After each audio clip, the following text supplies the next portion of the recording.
Hello viewer, welcome back to our channel maths zone with PP. मैं संजीव कुमार आज आपको class 12 राजनीति शास्त्र की चैप्टर 7 जो वैश्वीकरण है उसके बारे में डिटेल जानकारी देता हूं और इससे रिलेटेड क्वेश्चंस और टॉपिक्स की भी जानकारी दूंगा, जिससे कि आपकी एग्जाम पर्पस ऑफ व्यू से ये चैप्टर इजी हो जाए। तो आइए स्टार्ट करते हैं अब।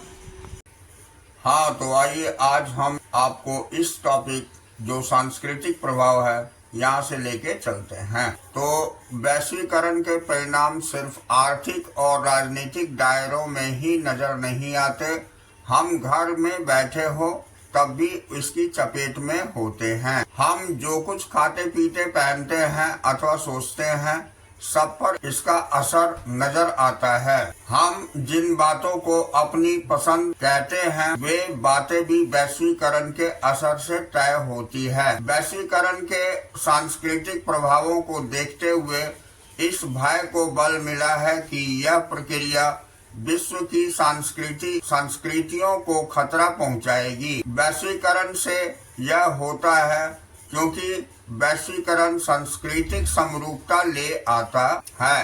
अब सांस्कृतिक समरूपता का यह अर्थ नहीं कि किसी विश्व संस्कृति का उदय हो रहा है। विश्व संस्कृति के नाम पर दरअसल शेष विश्व पर पश्चिमी संस्कृति लादी जा रही है। हम लोग अमेरिकी वर्चस्व वाले अध्याय 3 में वर्चस्व के सांस्कृतिक अर्थ के अंतर्गत इस बात को पढ़ चुके हैं। कुछ लोगों का तर्क है कि बर्गर अथवा नीली जीन्स की लोकप्रियता का नजदीकी रिश्ता अमेरिकी जीवन शैली के गहरे प्रभाव से है, क्योंकि राजनीतिक और आर्थिक रूप से प्रभुत्वशाली संस्कृति कम ताकतवर समाजों पर अपनी छाप छोड़ती है और संसार वैसा ही दिखता है जैसा ताकतवर संस्कृति इसे बनाना चाहती है। जो यह तर्क देते हैं वे अक्सर दुनिया के मैकडोनाल्डीकरण की तरफ इशारा करते हैं। उनका मानना है कि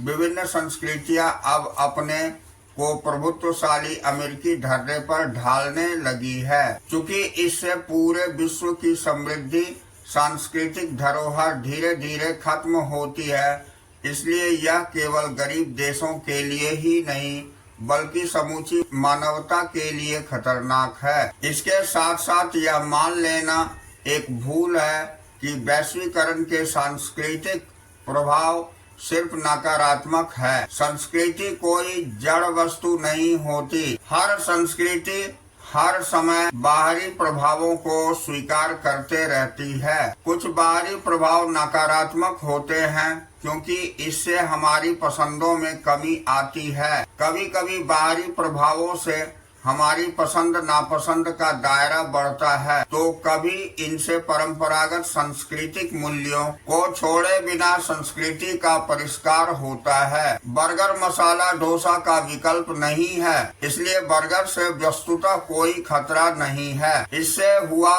मात्र इतना कि हमारे भोजन की पसंद में एक चीज और शामिल हो गई है। दूसरी तरफ नीली जीन्स भी हथकरघा पर बुने खादी के कुर्ते के साथ खूब चलती है। यहाँ हम बाहरी प्रभाव से एक अनूठी बात देखते हैं कि नीली जीन्स के ऊपर खादी का कुर्ता पहना जा रहा है। मजेदार बात तो यह है कि इस अनूठे पहरावे को अब उसी देश को निर्यात किया जा रहा है जिसने हमें नीली जीन्स दी है। जीन्स के ऊपर कुर्ता पहने अमेरिकियों को देखना अब संभव है। अब सांस्कृतिक समरूपता वैश्वीकरण का एक पहलू है, तो वैश्वीकरण से इसका उल्टा प्रभाव भी पैदा हुआ है। वैश्वीकरण से हर संस्कृति कहीं ज्यादा अलग और विशिष्ट होते जा रही है। इस प्रक्रिया को सांस्कृतिक विभिन्नीकरण कहते हैं। इसका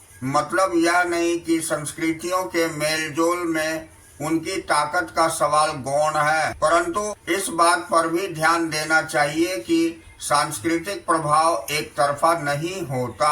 अब हम नेक्स्ट टॉपिक भारत और वैश्वीकरण देखेंगे। तो आइए, हमने पहले इशारा किया था कि दुनिया के विभिन्न भागों में वैश्वीकरण इतिहास की विभिन्न कालावधियों में पहले भी हो चुका है। पूंजी, वस्तु, विचार और लोगों की आवाजाही का भारतीय इतिहास कई सदियों का है। अब औपनिवेशिक दौर में ब्रिटेन के साम्राज्यवादी मंसूबों के परिणाम स्वरूप भारत आधारभूत वस्तुओं और कच्चे माल का निर्यातक तथा बने बनाए सामानों का आयातक देश था। आजादी हासिल करने के बाद ब्रिटेन के साथ अपने इन अनुभवों से सबक लेते हुए हमने फैसला किया कि दूसरे पर निर्भर रहने के बजाय खुद सामान बनाए जाए। हमने यह भी फैसला किया कि दूसरे देशों को निर्यात की अनुमति नहीं होगा ताकि हमारे अपने उत्पादक चीजों को बनाना सीख सके। इस संरक्षणवाद से कुछ नई दिक्कतें पैदा हुई। कुछ क्षेत्रों में तरक्की हुई तो कुछ जरूरी क्षेत्रों जैसे स्वास्थ्य, आवास और प्राथमिक शिक्षा पर उतना ध्यान नहीं दिया गया जितने के वे हकदार थे। भारत में आर्थिक वृद्धि की दर धीमी रही। 1991 में वित्तीय संकट से उबरने और आर्थिक वृद्धि की ऊंची दर हासिल करने की इच्छा से भारत में आर्थिक सुधारों की योजना शुरू हुई। इसके अंतर्गत विभिन्न क्षेत्रों पर आयात बाधाएं हटाई गई। इन क्षेत्रों में व्यापार और विदेशी निवेश भी शामिल थे। यह कहना जल्दबाजी होगी कि भारत के लिए यह सब कितना अच्छा साबित हुआ है, क्योंकि अंतिम कसौटी ऊंची वृद्धि दर पर नहीं बल्कि इस बात को सुनिश्चित करना है कि आर्थिक बढ़वार के फायदों में सबका साझा हो ताकि हर कोई खुशहाल बने। अब हम अगला टॉपिक वैश्वीकरण का प्रतिरोध देखेंगे। तो ये वैश्वीकरण का प्रतिरोध है। हम देख चुके हैं कि वैश्वीकरण बड़ा बहस तलब मुद्दा है और पूरी दुनिया में इसकी आलोचना हो रही है। वैश्वीकरण के आलोचक कई तर्क देते हैं। वामपंथी राजनीतिक रुझान रखने वालों का तर्क है कि मौजूदा वैश्वीकरण विश्वव्यापी पूंजीवाद की एक खास अवस्था है जो धनिकों को और ज्यादा धनी तथा इनकी संख्या में कमी और गरीबों को और ज्यादा गरीब बनाती है। राज्य के कमजोर होने से गरीबों के हित की रक्षा करने की उसकी क्षमता में कमी आती है। वैश्वीकरण के दक्षिणपंथी आलोचक उसके राजनीतिक, आर्थिक और सांस्कृतिक प्रभावों को लेकर चिंतित हैं। राजनीतिक अर्थों में उन्हें राज्य के कमजोर होने की चिंता है। वे चाहते हैं कि कम से कम कुछ क्षेत्रों में आर्थिक आत्मनिर्भरता और संरक्षणवाद का दौर फिर कायम हो। सांस्कृतिक संदर्भ में इनकी चिंता है कि परंपरागत संस्कृति की हानि होगी और लोग अपने सदियों पुराने जीवन मूल्य तथा तौर तरीकों से हाथ धो देंगे। यहाँ हम गौर करें कि वैश्वीकरण विरोधी आंदोलन भी विश्वव्यापी नेटवर्क में भागीदारी करते हैं और अपने से मिलती जुलती सोच रखने वाले दूसरे देशों के लोगों से गठजोड़ करते हैं। वैश्वीकरण विरोधी बहुत से आंदोलन वैश्वीकरण की धारणा के विरोध नहीं बल्कि वैश्वीकरण के किसी खास कार्यक्रम के विरोधी हैं, जिसे वे साम्राज्यवाद का एक रूप मानते हैं। अब 1999 में सिएटल में विश्व व्यापार संगठन की मंत्री स्तरीय बैठक हुई। यहाँ बड़े पैमाने पर विरोध प्रदर्शन हुए।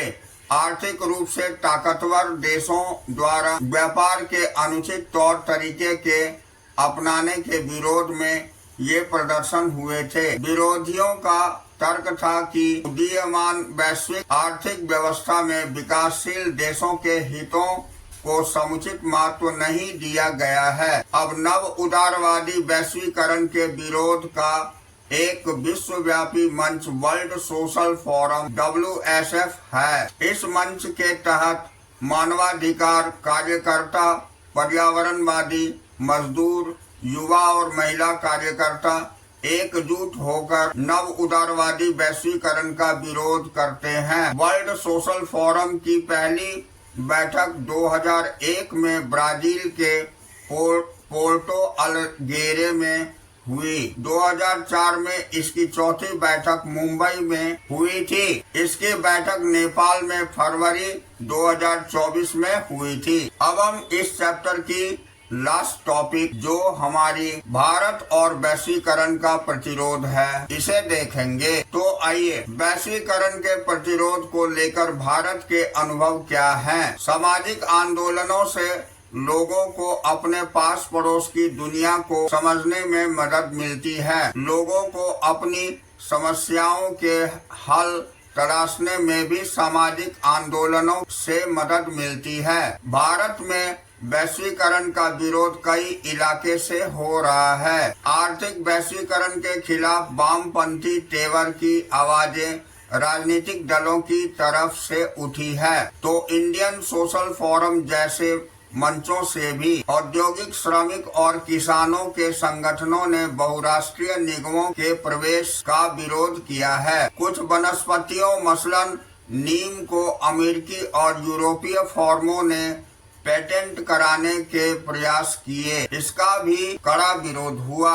अब वैश्वीकरण का विरोध राजनीति के दक्षिणपंथी खेमों से भी हुआ है। यह खेमा विभिन्न सांस्कृतिक प्रभावों का विरोध कर रहा है, जिसमें केवल नेटवर्क के जरिए उपलब्ध कराए जा रहे विदेशी टीवी चैनलों से लेकर वैलेंटाइन डे मनाने तथा स्कूल कॉलेज के छात्र छात्राओं की पश्चिमी पोशाकों के लिए बढ़ती अभिरुचि तक का विरोध शामिल है। तो इस तरह हमारी ये चैप्टर यहाँ फिनिश होती है। अब नेक्स्ट क्लास में हम फिर मिलेंगे।